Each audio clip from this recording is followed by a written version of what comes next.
So imagine the scenario. You come home and it's been a really long day. And you pass the kitchen and there's all these dishes in the sink that didn't get done from last night. And you're like, oh, I'm not dealing with that. And you go out to the living room and your partner's sitting watching TV and you share your pleasantries and then you talk about your day a little bit. And the whole while you're thinking about all the stuff that's got to get done, including the dishes, right? So you start dropping some hints about how you wish you could, your partner's like, oh, just relax. And you're like, oh, I wish I could relax, but there's stuff that's got to get done. And you drop a couple of those hints and go about your conversation. And then eventually, comes time when it's done talking and it's time for action, right? So you're like, okay, well, I'm going to go do the dishes now. And your partner's still sitting there. And then you start the dishes, and as you're doing the dishes, you're starting to get irritated because your partner's still sitting out there, just like nothing's going on. And that's how it's happening. It's coiling in your brain, and then you start to get irritated, and you start clanging around the dishes, and still no word from your partner.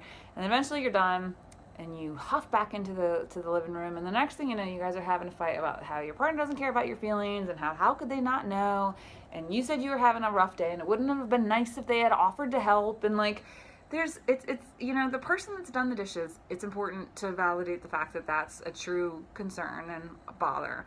But at the same time, it's kind of up to us to use our words, right? Like, we're big people.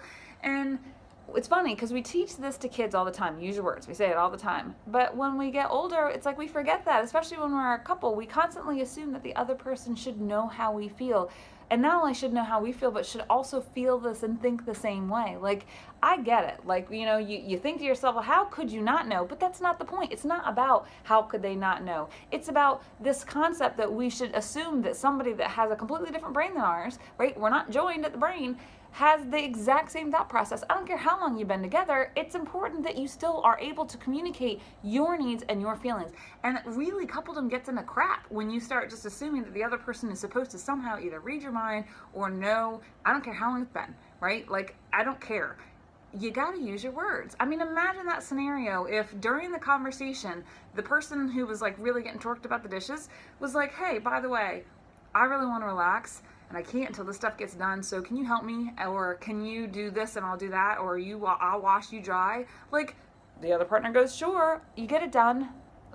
Whoa, like everything's great. The relationship totally works. Who cares that you had to ask? It's not about having to ask. It's about you and your partner doing this together, and there being this expectation that I'm going to say to you when I have to have my needs met, and you're going to respond in kind. Like, how can your partner always meet your needs if you never tell them what's going on or if you expect them to know?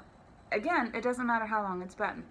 So my tip for you today on how to have a lovely relationship and how to have a good relationship is to use your words. Use those eloquent, beautiful things that come out of your mouth to talk about, the little things, the big things, and everything in between.